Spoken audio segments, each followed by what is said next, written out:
Kichwa ni when a great man of God becomes discouraged.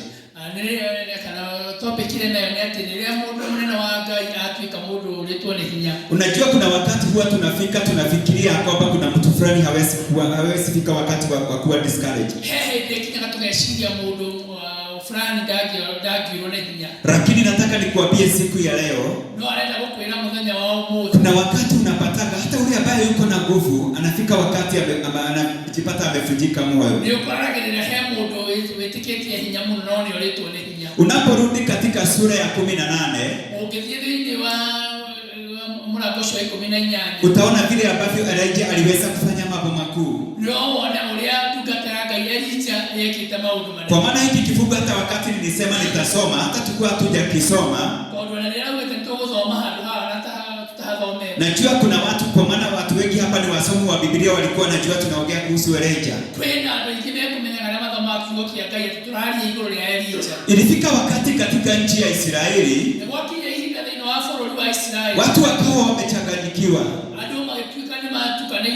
Elijah hapo hapa anawaambia juu ya Mungu wa Israeli ambaye ni Mungu wa ukweli.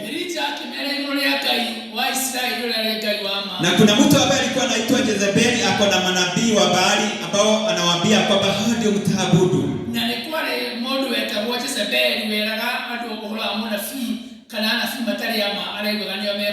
Sasa watu wakawa wamechanganyikiwa na shida, sasa tutafuata nani? Na ninamshukuru Mungu kwa maana wakati mtumishi wa Mungu Elijah aliona hivyo, akawaambia kwamba sasa tutafanya ambavyo tutafanya, tutakuja tukaweza kutoa dhabihu, hatutawasha moto ili tujue Mungu wa ukweli ni gani. Kama Mungu wa Baali ndiye ataleta moto, ndiye tutaabudu. Kama Mungu wa Israeli ndiye ataleta moto, huyu Mungu ndiye tutaabudu. Kwa hivyo wakakutana na akawaambia pale ambapo watakuja na wakatengeneza madhabahu. Hapo ni katika sura ya 19. Na inasemekana manabii wa Baali walikuja kuwa 400. Lakini Elijah nabii wa Mungu alikuwa kuja akiwa peke yake. Akawapatia nafasi ya kwanza ya kutengeneza hiyo madhabahu. Na wakatengeneza yale madhabahu na kusema, kwa mfano tuseme kama ni hapa, wakatengeneza hiyo madhabahu vizuri. Na kwa maana ilikuwa ni masaa ya asubuhi, wakaanza kuita Mungu wao. Wakaita Mungu wao Mungu wa Baali, wakamuita mpaka saa 6. Baali hakuweza kusikia, kwa maana hakuwa Mungu wa ukweli. Elijah mpaka akawaambia pengine Baali amelala, ogeni kwa sauti mumuamshe. Mpaka wakati mwingine anawaambia pengine ameenda safari, mngojea pengine atakuja. Akawaambia mambo mengi akiwachanga moto, kwa maana alikuwa anajua kwamba huyu ni Mungu wa uongo. Ikafika mpaka jioni, kama nabii wakaanza kujikatakata hata kwa visu, kwa mikono na kwa miguu,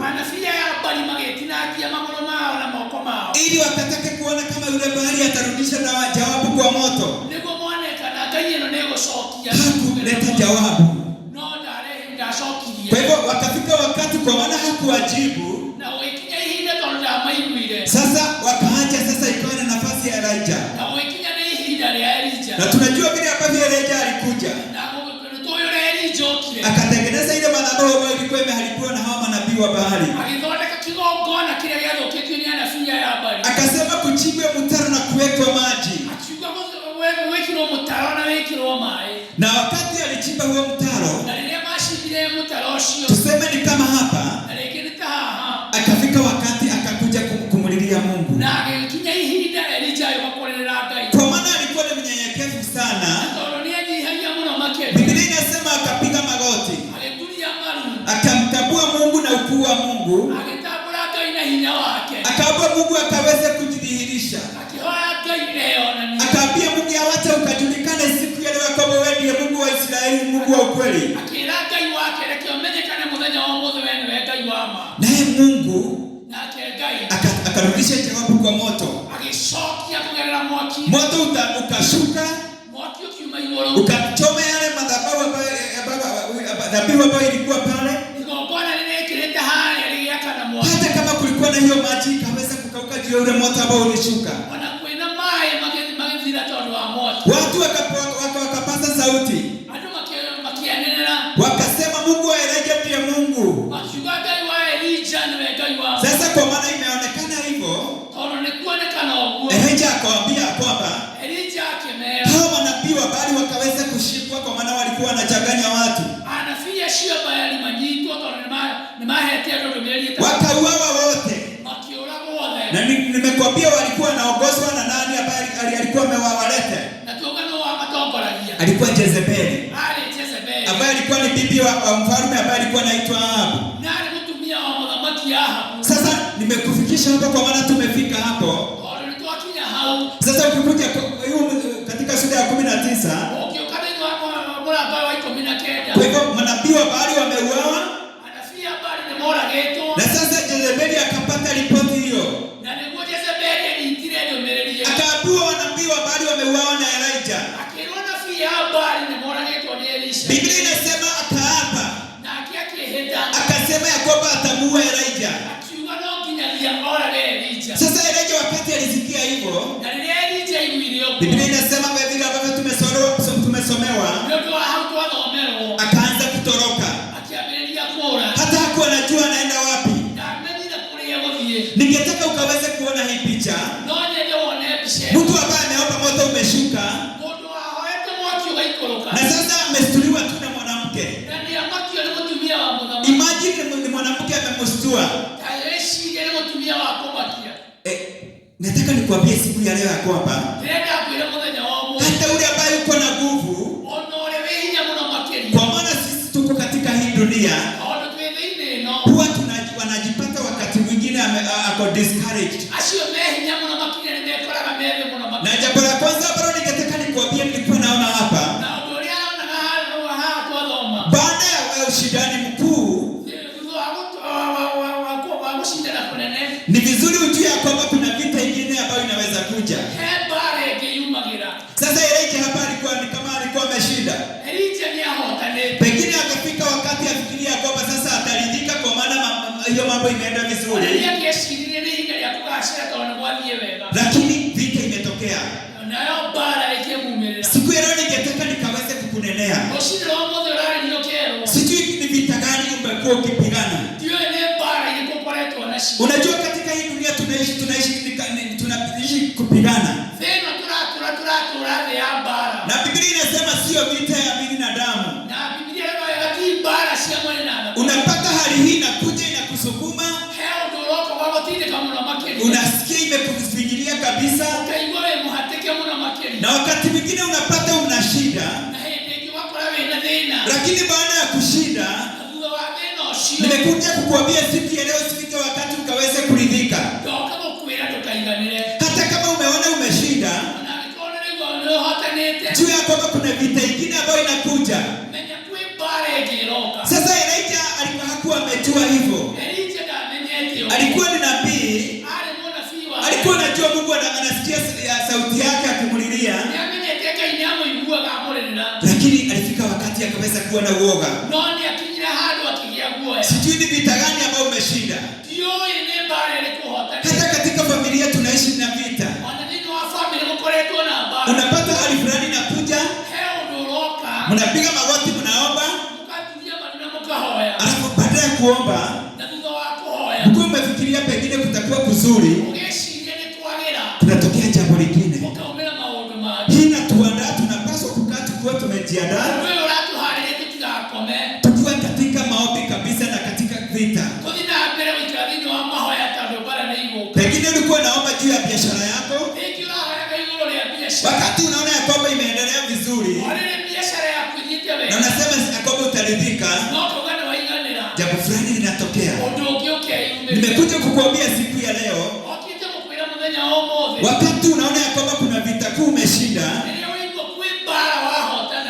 adui ambaye ni shetani anakaa akiwa amejiandaa. Wakati mmepawe kama familia mtakaa vizuri, na pengine wakati unapata ya kwamba maombi sio sana. Unajua wakati unapitia katika vita, hata ukitaka kujua utajua. Kuja kanisani unapata watu wote wamekuja, unapata hata mtu hujai pata kanisani amekuja. Na maanisha weekdays. Na maanisha weekdays. Kuna mtu fulani hujawahi ona amekuja weekdays, hata fellowship ya wamama pengine hakuji. Hata ya maombi hakujagi. Lakini wakati vita imekuwa kuu unampata kanisani. Anashinda akiomba. Na hiyo ni mzuri sana. Lakini wakati Mungu amemshindania, amempigania, unajipata ya kwamba sasa ameridhika. Na wakati hatujui, wakati ndio adui anakuja. Kile ambacho ulikuwa umepata wakati ulikuwa unaomba, adui anakuja kuleta hiyo discouragement. Elijah akiwa ameishiwa na nguvu sana. Biblia inasema aliomba ombi akasema ya kwamba mimi sio kama nabii hao wengine. Mimi hata naomba nikaweze kufa. Na ambacho kimemshtua ni mwanamke tu. Lakini ile iko hapa ni after great victory, great battle may come. Ni vizuri tukajua ya kwamba spiritual victory are often followed by spiritual attacks. Unapata vita, lakini nimekuja nikaweze kukutia nguvu. Nakwambia kwamba even when the enemy attacks, there is breakthrough. Kwa maana Elijah alikuwa ameona ya kwamba ameshinda. Point yangu ya pili, fear can make great people run. Sijui kama unajua hata discouragement inaweza fanya watu watoroke hata kama ni kanisani. Hata katika familia unaona mtu fulani sasa juu amepungukiwa na nguvu. Unapesa pata mtu unaona kwamba ameamka asubuhi ameenda. Kama ule mzee ambaye tulikuwa tunaona kwa television. Si alisema alitoka tu akaenda. Kuna jambo fulani aliona kama familia ina mdharau. Akaona bibi yake ana mdharau. Kwa maana alikuwa amesema ya kwamba akaweza kupashiwa maji moto akaweza kuoga, bibi akakataa. Akajiuliza kwa nini? Inamaanisha ya kwamba akawa na uoga. Akatoka akaanza kwenda na safari. Hata kanisani. Unaweza pata hata pengine ni mchungaji. Wakati amepigana vita kuu pengine ameshtukiwa na jambo fulani. Unaona ya kwamba sasa hata yeye anatoka. Hata kama ni mshirika anaweza toka. Nimekuja nikaweze kukutia nguvu siku ya leo. Kuna Mungu ambaye huwa anasimama nasi. Hata tukishinda hii vita, tujue kwamba hata tukienda katika ile vita ingine atatupigania. Inamaanisha kwamba hii vita kwa maana ilikuwa kuna kali sana. Elijah akasema ya kwamba kwa maana niliona Mungu ukitoa jawabu kwa moto, sitamtorokea huyu mwanamke. Hata kama ni mwanamke wa mfalme, wewe Mungu ambaye ulinishindania wakati nilikuwa pale Karmeli, wewe ndiye Mungu utakuja kunipigania hata kwa huyu mama. Lakini Elijah akawa na uoga. Kwa maana alikuwa ni binadamu tu kama sisi. Lakini ningetaka nikutie nguvu. Ndio mambo itakuja kukuletea uoga. Ndio unapigiwa simu ambazo zinaweza kuweka ukafanya ukawe na uoga. Lakini kuna Mungu mbinguni ambaye anaweza mambo yote. Kama vile ambavyo Daudi aliweza kufanya. Biblia inasema alipokuwa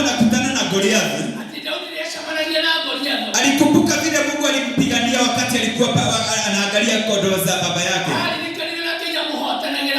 Akakumbuka wakati aliweza kuua wale, akaweza kumuua simba, akaweza kurarua huo mnyama mwingine ambaye ni bia. Akakumbuka huo Mungu ambaye alikuwa pamoja nami, hata saa hii ako pamoja nami. Nimekuja nikaweze kukutia nguvu na nikajitia nguvu katika ile vita ambayo ninapitia. Yule Mungu ambaye amenipigania hii vita, sitaridhika kwa maana ninamtarajia akanipigania kwa hii vita ingine. Unapata vita ya level hii, unapata vita ingine,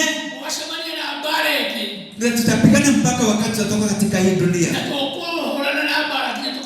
Lakini Biblia inasema vita sio yetu. Kile kiko chetu tu ni kusimama katika nafasi yetu. Na huwa anasema vita yetu tunaipigana magoti. Ukiona jambo fulani katika familia, enda katika magoti. Ni alike niko tayari na mimi na wachungaji hatutoa kisiri. Na hatuwezi toa siri kusema tulikuwa tunaombea jambo fulani. Na hata ukisikia kwamba utasema nihitaji, utafungua kinywa kuniambia ni gani, nitaambia Mungu tutapigana na wewe hata wewe. Na hata mimi nikiwa na vita, hata mimi ninawaambia kwamba tukashindane tukapigane. Point hiyo ingine ya tatu, discouragement can lead to despair.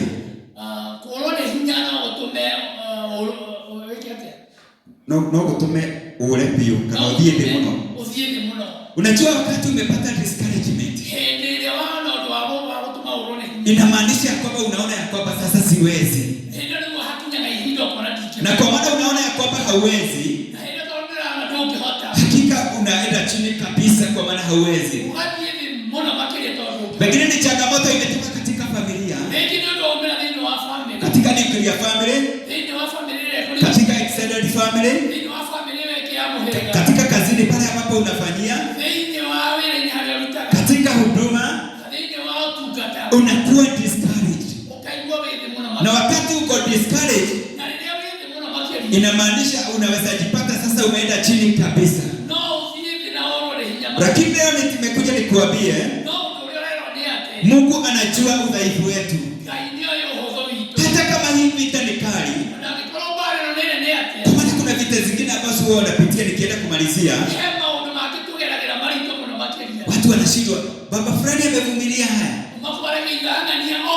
huyu mwanalika amevumilia haya, huyu mama amevumilia haya.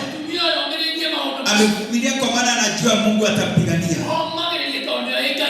Kuna Mungu mbinguni ambaye atakupigania dada yako. Kuna Mungu mbinguni ambaye anajua yale ambayo unapitia. Na katika kipimo chake, kwa maana anakupima na anatujua, huwa anaona sasa huyu mtu wangu sasa roho yake sasa iko chini. Na kwa maana amenipatia nafasi, amesimama katika nafasi yake. Sasa nimekuja ili nikaweze kumpigania.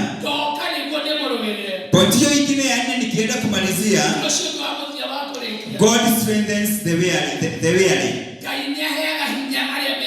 Hata kama tumekutana na vita gani,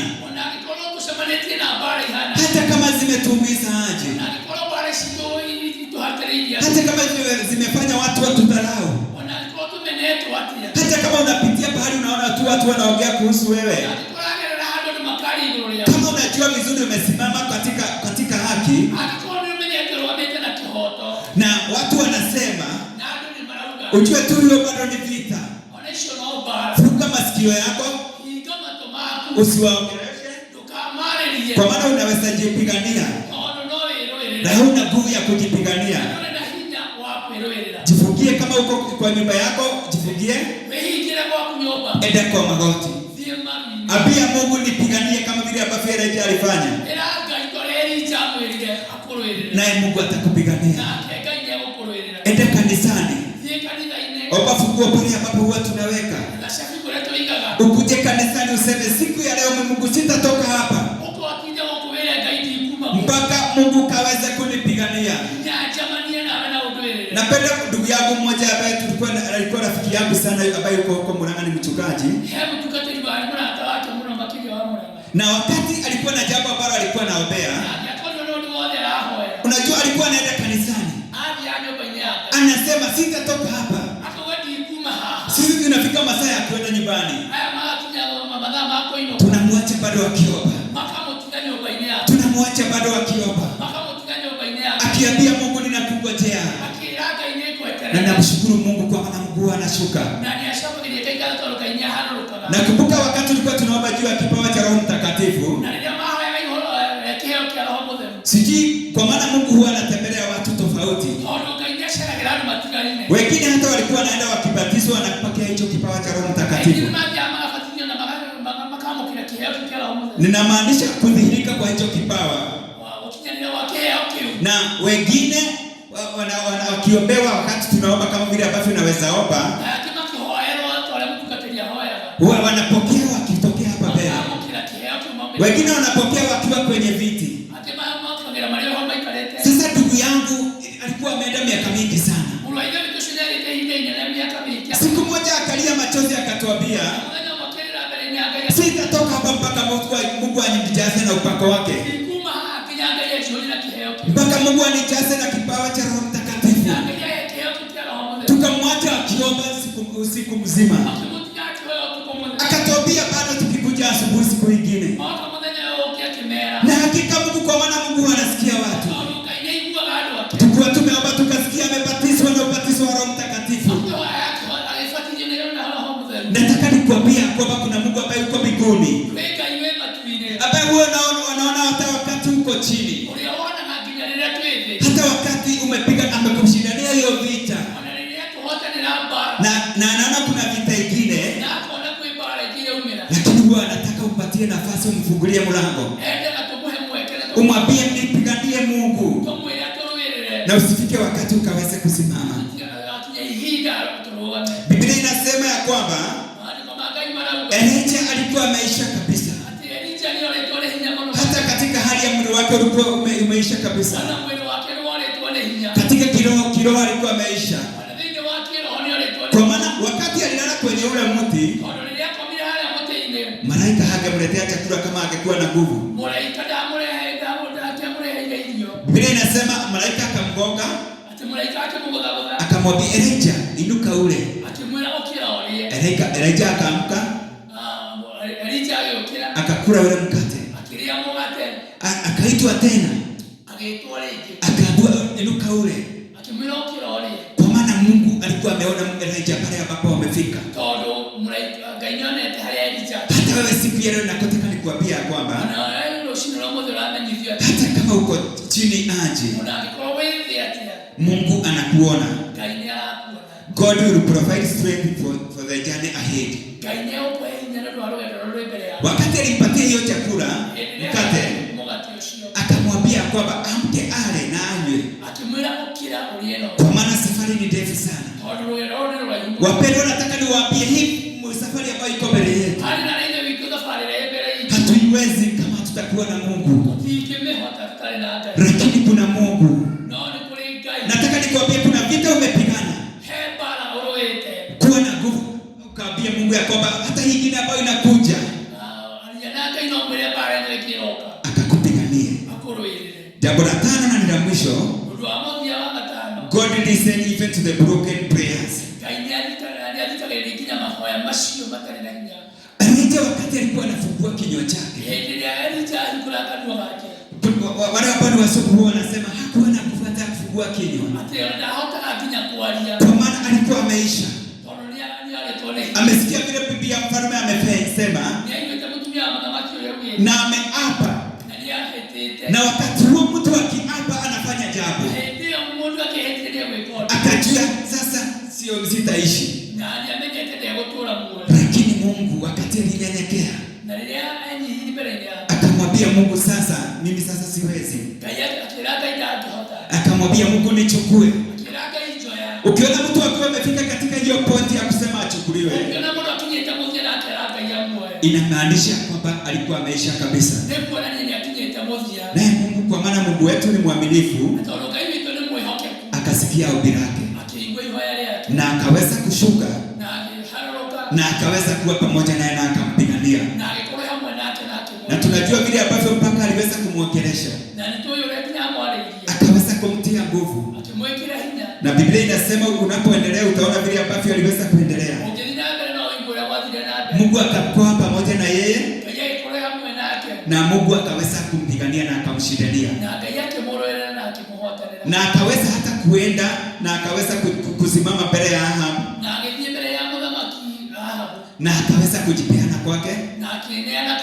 Na kini walikutana na Ahab kwa maana Mungu aliweza kuleta mvua. Na mvua ikanyesha. Kwa hivyo nikitaka nikuambie siku ya leo, sijui ni vita gani umepigana, sijui ni mambo gani ambayo unapitia. Pengine hakuna vita unapitia, lakini kuna vita itachipuka hapo mbele, hatujui. Kwa maana nikasema this life is full of battles. Kila siku tunapigana. Unang'ang'ana na hali hii. Ukimaliza hii hali ingine inatokea. Lakini nimekwambia usichoke. Usiache kumlilia Mungu. Kwa maana vita yetu tunapigana na magoti. Kwa hivyo Mungu akawapigania na akawashindania. Na akazidi kututia nguvu. Nikiomba ya kwamba tukaweze kusimama na ukaweze kwenda mbele za Mungu kwa dakika moja. Sijui ni vita gani hapo umekuwa ukipitia. Sijui ni hali gani katika maisha ambayo unapitia. Pengine shetani ameleta ingine after ingine. Tulikuwa tunaongea na rafiki yangu mwingine akitokea katika hii vita ambayo nalikwambia hili jambo na limekuja sawa. Ukifika nyumbani unapata jambo lingine. Anasikia akiwa chini sana. Lakini nikamwambia hii ni shetani ambaye anajaribu kuleta counter attack. Lakini pia Mungu akupiganie. Chukua kinywa chako na ukaweze kuambia Mungu. Uambie Mungu katika ile hali ambayo unaweza pitia. Ambia Mungu pengine vita haijatokea lakini itachipuka. Kwa maana nimesema hii maisha tunaishi hivyo. Lakini ambia Mungu akupiganie na akushindanie. Na usifike wakati wowote ukaweze kuridhika. Kwa hivyo tuende mbele za Mungu bila kuimba pambio. Ambia Mungu ya kwamba akakupiganie. Pengine umefika kama Elijah, fungua kinywa chako, ambia Mungu ya kwamba nipiganie. Unajua hili neno linaweza kuja tu kwa ajili ya watu wawili ambao wanapitia katika hali ngumu, ambao wamesukumwa na hali na mambo ambayo imewakalia. Lakini siku ya leo sitasema tutokee hapa mbele, lakini nitaomba Mungu atuhudumie tukiwa kwenye viti zetu. Fungua kinywa chako, ambia Mungu nipiganie, nipiganie. Kuna Mungu, there is God in heaven who hears our prayers. Tuambie Mungu ya kwamba atusikie. Tuambie Mungu atupiganie. Pengine umepigana hii vita na ingine imetokea. Hata zimetokea zikiwa nyingi, unashindwa utafanya nini? But I want to encourage you today that there is a God in heaven who will fight for us. Baba atatupigania. Asante Mungu, tunakushukuru, tunakutukuza. Kwa maana Mungu uko pamoja nasi. Asante. Asante, tupiganie. Fungua kinywa chako, pia Mungu akupiganie. Unajua ni hali gani ambayo umepitia? Pia Mungu akupiganie. Ninaomba Mungu akifanya mambo na akikutembelea siku ya leo kwa dakika hizi ambazo tutakuwa hapa. Pia Mungu akupiganie. Pia Mungu akushindanie. Si yali kupigania katika hiyo vita nyingine. Mwambie akupiganie. Tupiganie ewe Mungu. Si ni wewe Mungu ulikuwa pamoja na Elijah wakati alikuwa na mabii wa bahari. We worship you Lord. Tunakutukuza, tunakuinua ewe Mungu. Elijah aliomba moto ukaweza kushuka Baba, na tunajua Biblia inasema wewe hubadiliki, na wewe Mungu vile ambavyo ulikuwa hapo awali ndivyo uko siku ya leo. Tunaomba Mungu ukaweze kushuka kwa watu wako sasa, na ili Mungu ukawapatie nguvu kama vile ulivyoshuka wakati wa Elijah. Ewe Mungu, tembelea watu wako Baba, wakati wanakulilia Baba, hao ambao wanasema wamepigana vita kali, hao ambao wamekuwa discouraged, hao wanashindwa sasa watafanya nini? Kama vile hapa Elijah alikuwa amefika mwisho wake, the Bible says that he was discouraged, akasema ya kwamba Mungu ukaweze kumuondoa, utembelea huyu dada na huyu ndugu ewe Mungu, na ukaweze kumtembelea Baba, na ukaweze kumpigania na kumpatia nguvu Baba. Ninakushukuru na kuinua, ukaweza kumtembelea Elijah, ukampatia mkate na maji, na ukamwambia mapatia mara ya kwanza na mara ya pili, tembelea huyu dada, tembelea huyu ndugu, na Mungu ukaweze kumpigania. Asante kwa maana wewe Mungu ni mkuu. Asante kwa maana wewe Mungu ni mwaminifu. Wacha tukaweze kuomba. Baba, katika jina la Yesu Kristo ninakutukuza, ninakuinua Baba, ninakuabudu nikiwa nimenyenyekea mbele zako. Tunajua kwamba wewe Mungu hubadiliki, vile ambavyo ulikuwa hapo awali ndivyo uko siku ya leo Baba, na tukabidhi wapendo wako mbele zako Baba. Umetuita katika hii na ukatupatia mwana wa majeshi huduma ya kuwa tunaleta watu wako mbele zako, kama vile ambavyo Samueli aliweza kusema. Naomba Mungu kawatembelee Baba, tembelea huyu dada na huyu ndugu, unajua ile hali ambayo wanapitia, ukaweze kumpatia nguvu, ukaweze kumpatia nguvu, kama vile ambavyo ulitembelea Elijah, ukampatia mkate mara ya kwanza na kitu na maji mara ya kwanza na ya pili, na akapata nguvu ya kutembea siku nyingi Baba. Tunajua kwamba ile safari ambayo iko mbele yetu ni safari ndefu. We worship you Lord. Tupiganie vita ambazo tunapitia katika familia zetu, tupiganie vita ambazo tunapitia katika sehemu zetu za kazi, tupiganie vita za hali ambazo tunapitia. Asante. Tunaishi katika wakati ambao uchumi wa Kenya Baba umekuwa mbaya Baba, na wapendo wako wanapitia hali kuu Baba, wanapitia hali ngumu Baba. Wengine tunapigana vita Bwana ya vile ambavyo mambo imetulemea Bwana, ya financial breakthrough Baba. Wengine wanakaa tu wanaona watoto wamekuja shule, wanashindwa watafanya nini, na kuomba wewe Mungu ambaye unasikia ukiwa mbinguni ukaweza kushuka na kuwatembelea na kuweza kuwatendea Baba. Shuka Baba, ewe Mungu wangu, kwa watu wako Baba. Shuka kwa huyu dada na huyu ndugu, na ukaweze kumtembelea. Asante kwa maana wewe Mungu ni mwaminifu. Tunakutukuza na tunakuinua Baba, na tunakuabudu kwa maana wewe Mungu ni mkuu. Katika jina la Yesu Kristo tunaomba na kuamini. Amen.